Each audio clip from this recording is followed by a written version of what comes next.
Assalamualaikum warahmatullahi wabarakatuh. Selamat siang semuanya. Waalaikumsalam warahmatullahi wabarakatuh. Waalaikumsalam warahmatullahi wabarakatuh. Waalaikumsalam warahmatullahi wabarakatuh. Baik, terima kasih anak-anak. Saat ini sudah ada 26 siswa yang hadir ya. Sambil menunggu beberapa siswa yang belum hadir. Baik, kita mulai saja ya.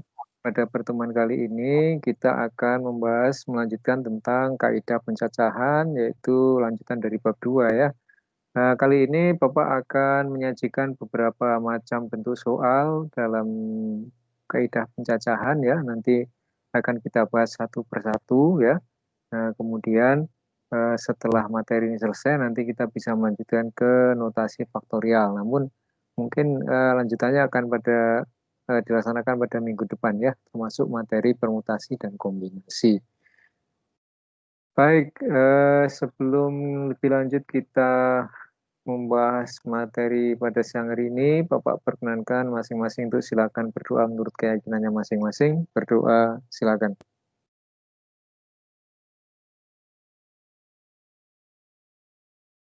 Amin. Berdoa selesai. Baik anak-anak, tolong mic-nya di-mute dulu ya. Tolong mic-nya di-mute dulu. Kalau lingkungan sekitarmu tidak berisik, silahkan tidak perlu di-mute, tidak apa-apa ya. Tapi kalau lingkunganmu berpotensi ada suara-suara gaduh ya di-mute saja ya. Baik, tampilan yang tampak di monitormu apa? PowerPoint, Pak. PowerPoint Pak, kaidah pencacahan. Hitam. Oke. Hitam. Ya, ini masih ngelak nih.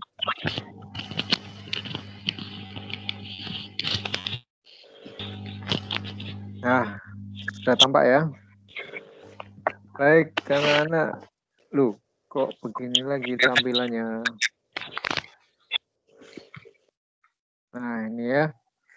Kita akan belajar tentang kaidah pencacahan. Adapun tujuan pembelajaran pada pertemuan kali ini adalah menentukan banyaknya cara atau banyaknya suatu kejadian atau banyaknya suatu susunan yang dapat dibuat dengan menggunakan aturan perkalian. Ya. Tolong mic-nya di-mute dulu deh. Nah, pengertian kaidah pencacahan itu apa? Pencacahan itu berasal dari kata dasar mencacah ya, artinya menghitung. Mencacah itu menghitung. Menghitung atau menentukan banyaknya suatu susunan objek atau banyaknya cara dari suatu percobaan atau kejadian ya. Nah, terdapat beberapa cara dalam mencacah atau menghitung itu ya. Di antaranya yang pertama menggunakan aturan perkalian ya. Nah, dalam aturan perkalian itu metode atau cara atau strategi yang bisa digunakan itu ada beberapa. Di antaranya adalah diagram panah ya, menggambar diagram panah, membuatkan diagram pohon, kemudian membuat tabel kontingensi, kemudian membuat kotak-kotak tempat kosong yang disebut dengan aturan pengisian tempat ya. Nah, selain dengan menggunakan aturan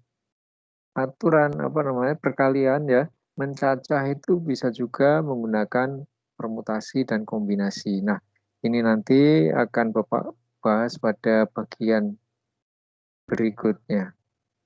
Ini di next part ya, pada bagian berikutnya. Nah, sebelum ke permutasi dan kombinasi, di sini nanti ada faktorial. Dan rasanya pada pertemuan minggu kemarin Bapak sudah menyinggung sedikit tentang faktorial ya.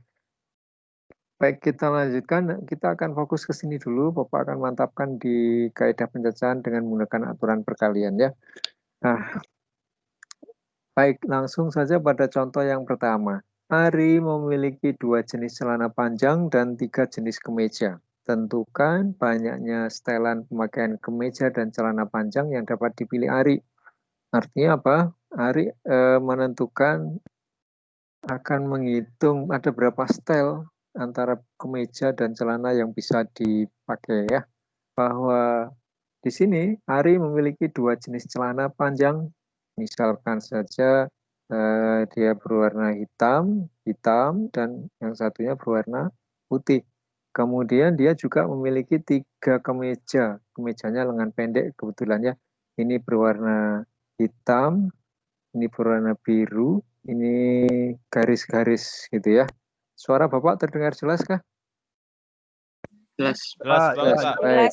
Maka ketika Ari akan memakai celana dan baju atau kemeja ini, kemungkinan pertamanya adalah dia memakai celana hitam dengan baju hitam, celana hitam dengan baju biru, celana hitam dengan baju garis. Sudah ada berapa style ini? Ada 3 style ya, 1, 2, 3 ya. Ada 3 pasang ketika menggunakan celana hitam. Gitu ya. Ketika menggunakan celana hitam, maka banyak setelan yang dapat dia pilih adalah ada 3 ini. Celana hitam dengan baju hitam, celana hitam dengan baju biru, celana hitam dengan baju garis. Kemudian ketika dengan menggunakan celana putih dengan baju yang sama ya, maka juga tentu akan ada 3 style ya enggak? Bisa celana putih, baju hitam, putih biru, putih garis. Maka ini semua adalah banyaknya setelan yang bisa dia pilih. Ada berapa style? Ada 6 setelan kemeja dan celana. Inilah yang ditanyakan ya. Nah, cara ini disebut dengan cara ini diagram. Diagram ada yang menyebutnya diagram pohon ya. Kenapa? Karena ini bisa dipasangkan begini. Nah, gini ya. Ini bisa dipasangkan begini. Ini menghasilkan itu, ini menghasilkan ini menghasilkan itu. Intinya ada semacam ranting-ranting seperti pohon begitu ya, tapi Bapak mengemasnya dalam bentuk gambar seperti ini ya. Ada juga yang menyebutnya dengan diagram gambar atau apa ya, karena ini ditujukan gambar. Ada 6 gambar setelan baju yang bisa dipilih oleh si Ari. Nah, ketika diselesaikan dengan menggunakan yang namanya aturan perkalian ya, gambar yang sebegini banyak ini ya, kamu dalam menyelesaikannya nanti tidak harus dengan gambar ya, maka gunakanlah aturan perkalian ya. Aturan perkalian ini lebih simpel ya, tidak perlu menggambar-gambar. Nah, langkah pertama apa? Langkah pertama tentukan banyak cara memilih celana. Oh, ada 2 pilihan, kalau nggak hitam ya putih, berarti ada 2 pilihan ya. Kemudian tentukan juga banyak cara memilih kemeja. Ada berapa pilihan? Oh, ada 3 juga, kalau enggak kemeja hitam, kemeja biru, atau kemeja bermotif garis. Nah, setelah itu banyaknya setelan kemeja dan celana adalah ya tinggal dikalikan aja, banyaknya celana, banyak pilihan celana, kalikan banyaknya pilihan kemeja, sehingga ada 6. Nah, 6 ini menunjukkan banyaknya setelan yang bisa dipilih. Buktinya mana? Gambar-gambar ini buktinya ya. Atau kamu bisa kemarin dengan menggunakan aturan pengisian tempat yang pertama banyaknya pilihan celana. Kemudian pilihan kedua, ini pilihan pertama, ini adalah pilihan banyak cara memilih kemeja. Celana itu ada hitam, ada putih, berarti ada 2 pilihan. Kemeja ada hitam, ada biru, ya. Kemudian ada motif garis-garis. Ini ada 3 pilihan. Nah, tinggal dikalikan aja. Nah, seperti itu. Ini juga aturan perkalian karena menggunakan operasi hitung perkalian ya. Maka dengan aturan ini kamu tidak perlu mencacah atau menghitung dengan cara menggambar atau menghitung satu persatu gini. Celana hitam, baju biru, celana hitam, baju garis-garis. Ini. Celana putih, baju hitam, celana putih, baju biru, celana putih, baju garis-garis. Ya, ini dengan cara mencacah seperti ini, menghitung satu persatu, mencatat satu persatu. Ini kalau tidak teliti, ya mungkin saja ada yang tidak lengkap sehingga salah ya. Nah, ini kalau banyaknya celana dan banyaknya baju baru ya sedikit bisa dihitung. Tapi kalau banyak celana, ada 50 celana, kemudian bajunya ada 60 baju, lah gimana? Mau menggambar ya tidak cukup waktu dan tempat yang ada ya. Mendaftar pun juga sangat mungkin kurang teliti. Maka kalau ada misalkan celananya ada 50, kemudian bajunya ada 60, maka banyak pilihan, banyak setelan ya, ada ya 50 kali 60 berapa? 3.000. Nah, mau digambar 3.000 seperti ini ya, kemeng tangannya ya. Kemudian mau dihitung satu persatu seperti ini. Ya, banyak sekali, sangat mungkin bahkan tidak lengkap ya. Cukup dengan menggunakan aturan perkalian, maka dengan mudah dapat ditentukan banyaknya setelan untuk soal-soal seperti ini. Bisa dipahami ya? Bisa. Oke. Baik. Ada pertanyaan tidak? Jika tidak ada pertanyaan, Bapak lanjutkan ke contoh yang kedua. Nah, contoh yang kedua ini kalau nggak salah sudah pernah kita bahas ya minggu kemarin ya. Nah, perjalanan dari kota A ke kota B dapat ditempuh melalui 3 rute berbeda, sedangkan perjalanan dari kota B ke kota C dapat ditempuh melalui 2 rute berbeda. Tentukan banyaknya rute berbeda yang dapat ditempuh dari A ke C. Oke, ilustrasinya begini. Buatkan diagram panah. Dari A ke C pasti melalui B, gitu ya. Di sini ada 3 rute. 1, 2, 3. Kemudian dari B ke C ada 2 rute. 1, 2. Sebut saja ini rute A kecil, rute B, rute C, rute D, rute E. Ya. Kalau kamu menyajikannya dengan diagram panah seperti ini, maka yang terjadi nanti kamu akan menghitung, oh banyak rute adalah dari A ke C, misal seseorang bisa melalui jalan A, kemudian jalan D untuk sampai ke C ya. Kemudian bisa juga memilih jalan A dari A ke B, kemudian dari B ke C memilih jalan yang E, ini akan sampai ke C juga ya. Kemudian bisa juga memilih jalan B, kemudian dilanjutkan jalan D ya. Atau jalan B, kemudian melanjutkan jalan E. Bisa juga memilih jalan C, setelah C nanti dia memilih yang D atau C, E. Sehingga ada berapa rute? Ini satu rute, ini satu rute, ini satu rute, satu rute, satu rute untuk sampai dari A ke C ya. Ada berapa?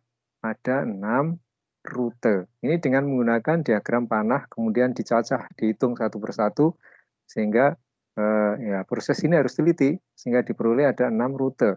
Ya. 6 rute. Nah, lalu bagaimana dengan cara aturan perkalian?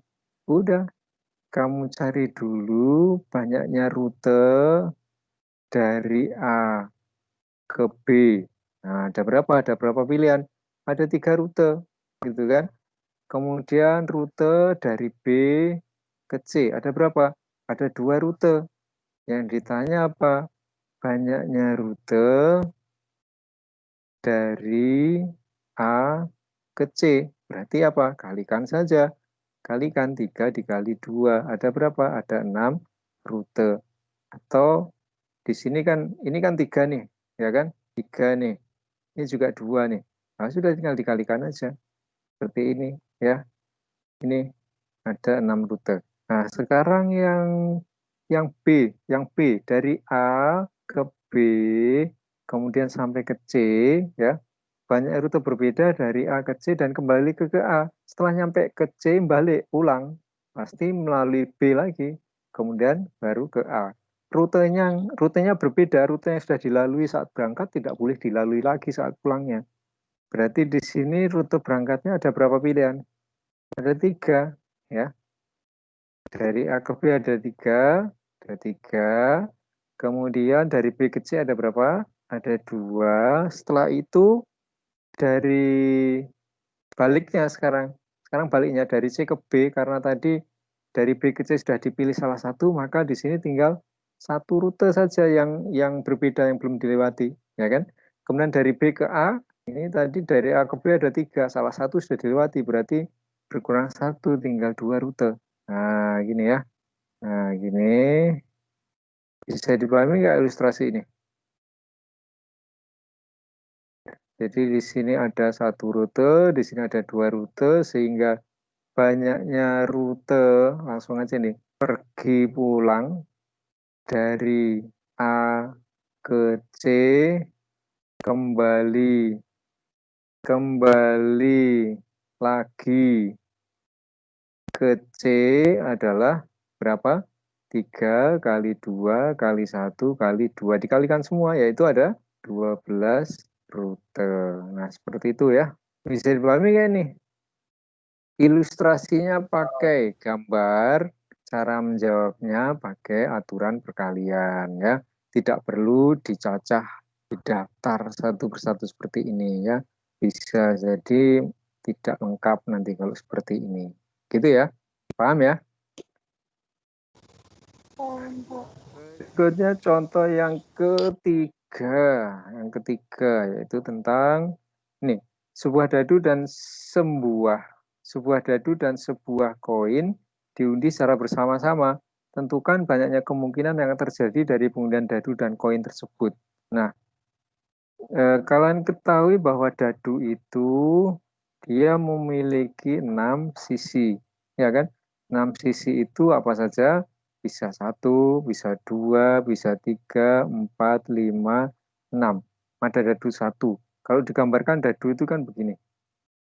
Masa nggak pernah lihat dadu sih? Ini dadu. Nah, ini ya. Seperti ini ya. Ini mata dadu 1, ya, 1 seperti itu. Kemudian koin itu memiliki 2 sisi. Ya nggak? Kalau nggak sisi angka, ya sisi gambar. Gitu kan ya, nggak bisa begitu ya. Ada 2 sisi, kalau nggak angka ya gambar. Nah, ketika dadu dan koin ini diundi bersama-sama, gitu, ya entah cara ngundinya dimasukkan ke dalam suatu wadah, ini dadunya, ini koinnya, terus diundi gitu, maka nanti akan ada beberapa kemungkinan. Gimana caranya? Caranya gunakan bantuan tabel. Nah, tabel untuk mengetahui kemungkinan-kemungkinannya pasangan dadu dan apa namanya? Koin ya yang akan muncul. Ini dadu. Nah, yang kanan dadu. Mata dadu atau ya di sini 1, 2, 3, 4, 5, 6. Nah, mata dadunya ada 6 sisi ya. Kemudian ini yang bawah ini koin. Kalau nggak angka ya gambar. Nah, begitu. Maaf tulisannya Bapak jelek. Miring-miring ya. Maka kemungkinan pertama akan muncul apa? Angka 1 dengan angka pada koin. Kemudian dadunya mata dadu 2 dan angka. Kemudian mata dadu 3 dan angka. Bisa saja keluar begitu kan? Bisa saja keluar mata dadu 4, kemudian uangnya atau koinnya angka. Kemudian bisa juga mata dadu 5 dan angka pada dadu. Kemudian mata dadu 6 dan angka. Begitu ya. Atau 1 dan gambar pada koin, atau mata dadu 2 dan gambar, dan seterusnya ya sampai yang di sini. Yang di sini apa? Di sini muncul mata dadu 6 dan gambar pada koin. Itu kan? Ada berapa kemungkinan? Ya ini semua ini kemungkinan yang akan muncul nih. Ini yang dikurung ini. Ada berapa? Ada 12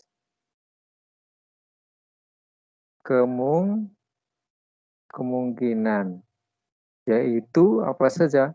Yaitu kalau dicacah ya dadu 1 dengan angka, kemudian mata dadu 2 dengan angka, kemudian mata dadu 3 dengan angka, dan seterusnya sampai dengan mata dadu 6 dan gambar.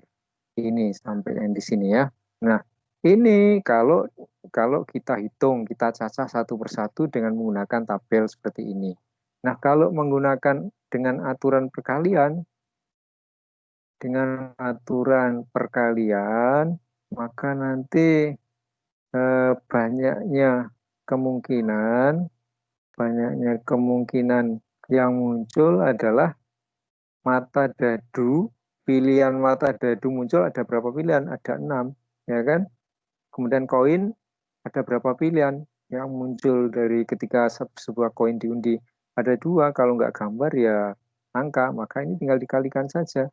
Berarti ada 12 kemungkinan yang akan muncul, yaitu seperti ini tadi daftarnya. Bisa dipahami enggak? Jadi mencacah itu mencari banyaknya kemungkinan atau mencari banyaknya susunan atau mencari banyaknya cara yang mungkin bisa digunakan atau didapat. Paham ya? Halo? Paham, Pak. Paham. Suara Bapak terputus-putus apa enggak? Enggak, Pak. Jernih kok, Pak. Oke, baik. Kita lanjutkan ke contoh yang keempat. Sebuah keluarga terdiri dari ayah, ibu, dan 2 anak laki-laki dan 1 anak perempuan. Berarti ayah, ibu, dan berapa anaknya? 3. Anaknya 3. Berarti ada berapa orang? Ada 5. 5 orang. Baiklah. Ya, keluarga tersebut akan melakukan foto berdiri berjajar. Tentukan banyak posisi foto yang dapat dipilih jika yang pertama masing-masing dalam posisi berurut yang bebas. Ya, ini bebas, ada 5 orang. 5 orang bebas. Kalau 5 orang bebas gitu ya, ini orang pertama, ini orang kedua, ini orang ketiga, orang keempat, orang kelima, ini yang ayah.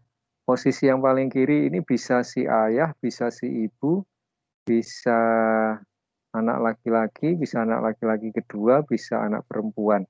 Berarti ada berapa pilihan? 1, 2, 3, 4, 5. Berarti yang paling kiri bisa dipilih dari 5 orang yang ada. Kemudian kalau salah satu sudah menempati posisi kiri di sini, maka yang di sini tinggal 4 ya. Siapa? Ya salah satu dari 4 yang masih tersisa. Ini 3, ini 2, ini 1. Sehingga banyaknya cara posisi berfoto ketika posisinya bebas adalah ini 20 kali ini 3 kali 2, 6 kali 1, 6. 20 kali 6 ada 120 posisi. Nah, yang bisa dipilih. Jadi kalau kalian di rumah ada berlima, ya dipilih.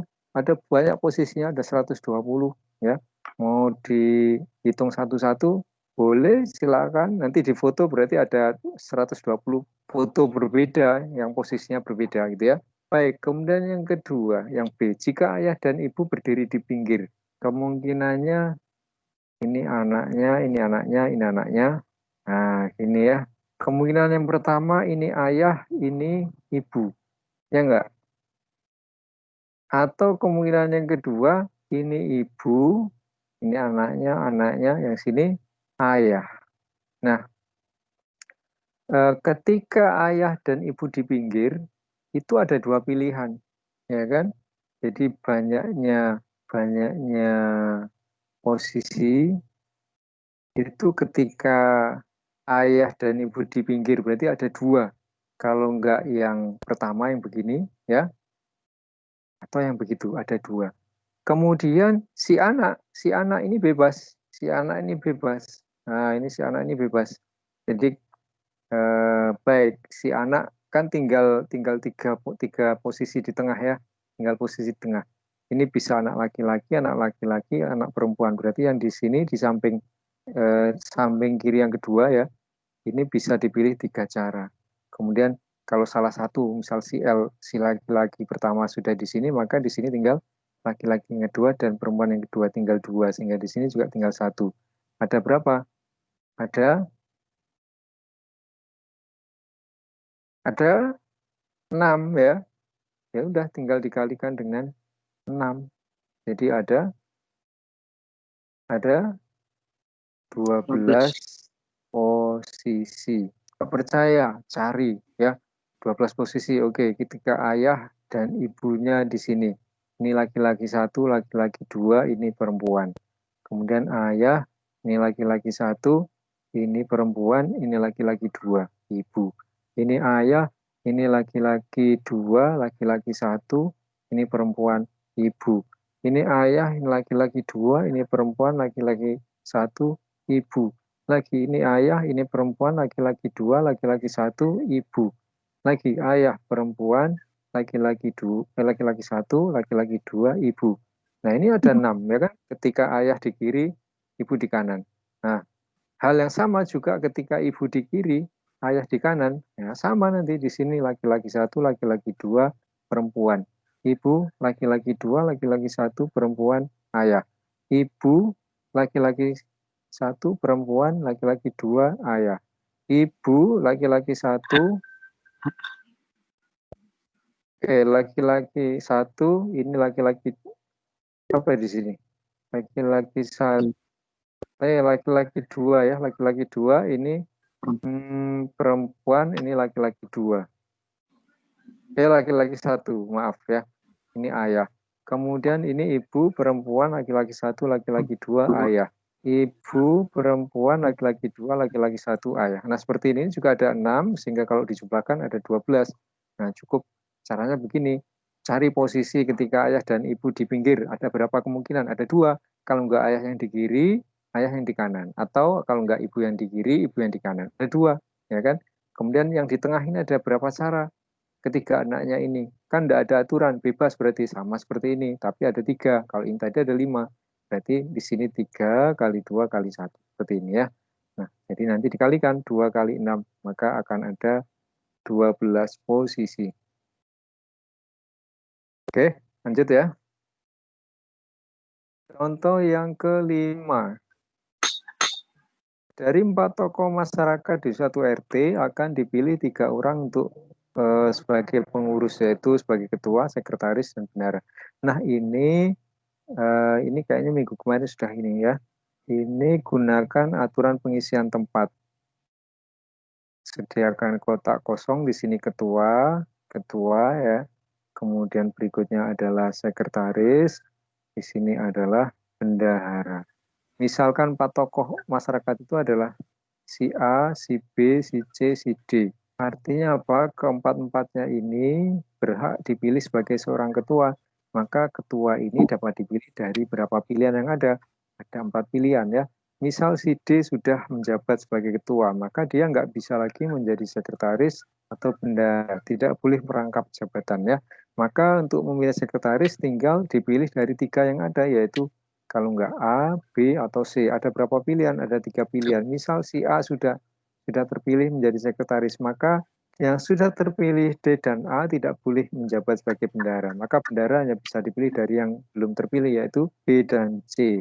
Sehingga ada 2 pilihan. Maka banyaknya susunan pengurus, yaitu dikalikan 4 kali 3 adalah 12, 12 kali 2 adalah 24 susunan pengurus. Bisa dipahami ya? Mudah. Ini mudah ya. Baik, kita lanjutkan berikutnya. Dari angka-angka 1, 2, 3, 4, dan 5 akan disusun bilangan terdiri dari 3 angka. Siapkan tempat. 1, 2, 3. Ini berarti ratusan, ini puluhan, ini satuan. Kita akan jawab dulu yang A. Tentukan banyak bilangan yang terbentuk jika tidak boleh ada angka yang berulang. Oke, tidak boleh ada angka yang berulang. Berarti di sini kamu boleh mulai dari yang kiri, ratusan atau satuan ya. Mulai dari yang kiri, yang ratusan. Tempat ratusan dia bisa diisi oleh angka 1, angka 2, angka 3, angka 4, angka 5. Ada berapa pilihan? Ada 5 pilihan. Misal angka 2 sudah masuk, maka karena tidak boleh ada angka yang sama atau angka yang berulang, maka angka 2 tidak boleh muncul di 2 kotak yang lain. Berarti di sini tinggal 1, angka 1, angka 3, angka 4, angka 5. Ada berapa pilihan? Ada 4. Misal 1 sudah muncul di sini, maka dia nggak boleh muncul lagi di situ. Di sini yang boleh muncul adalah angka 3, angka 4, angka 5. Ada berapa pilihan? Ada 3 pilihan, sehingga ketika angkanya tidak boleh berulang, maka tinggal dikalikan saja. 5 kali 4 itu 20, 20 kali 3 adalah 60. Ada 60 bilangan 3 angka ya, yang angkanya tidak boleh berulang. Nah, yang B, ketika angkanya boleh diulang, kembali kita siapkan 3 tempat sebagai ratusan, puluhan, dan satuan. Ketika angkanya boleh berulang, berarti di sini boleh diisi angka 1, 2, 3, 4, 5, berarti ada 5 pilihan. Demikian juga di sini, angka 1, 2, 3, 4, 5 boleh terpilih lagi, boleh mengisi kotak di sini, berarti ada 5 pilihan. Ini juga 1, 2, 3, 4, 5 boleh dipilih mengisi tempat satuan, berarti ada 5. tinggal dikalikan. Berarti ada berapa susunan bilangan 3 angka? Jika angkanya berulang ada 5 kali 5, 25. 25 kali 5 adalah 125 bilangan. Bisa dipahami ya? Ini bilangan. Ini juga bilangan. Bilangan. Nah, itu ya. Kemudian yang C. Yang C bagaimana? Bilangan yang tersusun merupakan bilangan genap, di mana boleh ada angka yang berulang. Bilangan genap 1, 2, 3. Ganjil dan genapnya suatu bilangan itu ditentukan oleh satuannya.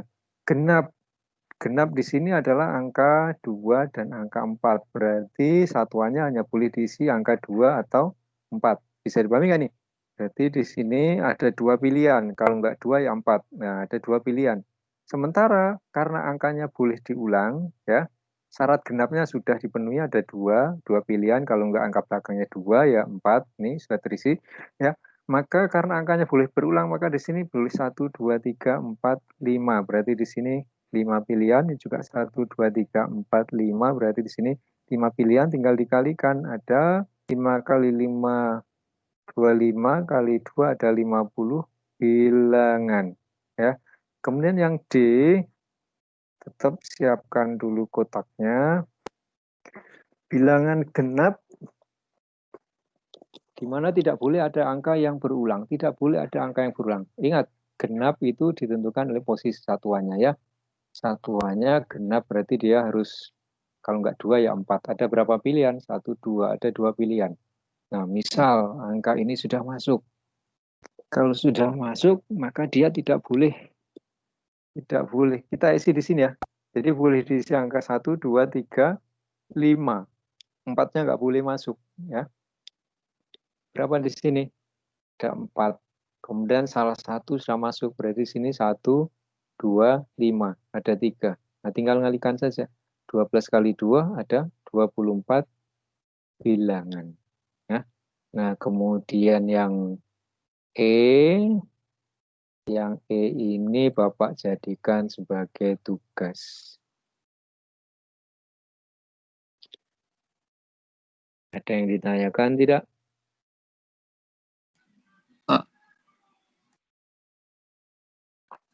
Bisa dipahami ya.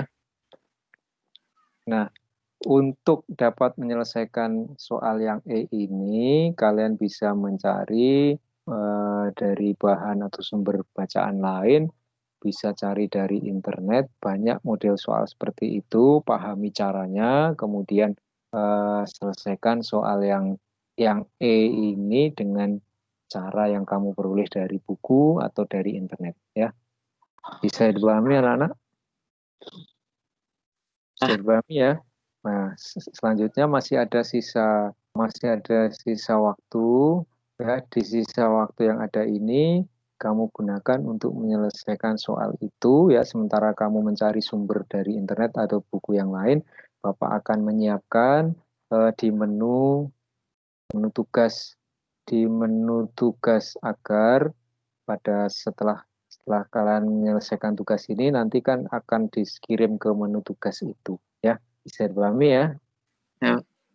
Oke, baik. Nah, rekaman ini nanti bisa kalian lihat kembali ya di tim ya. Dan Bapak berjanji ketika kita meeting itu tidak perlu waktu yang lama karena kasihan teman-temanmu yang kuotanya terbatas ya. Selebihnya bisa digunakan untuk mencari materi untuk menyelesaikan tugas ini. Baik, jika tidak ada pertanyaan, meetingnya kita akhiri. Bukan berarti pembelajarannya selesai loh ya.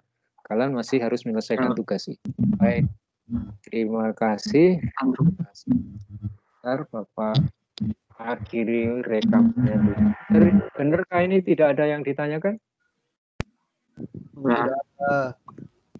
Tidak. Baik, jika tidak ada pertanyaan, maka meeting kali ini bisa kita akhiri. Terima kasih. Assalamualaikum warahmatullahi wabarakatuh. Jangan lupa waktu sisa gunakan untuk menyelesaikan tugas ya. Ya, Pak.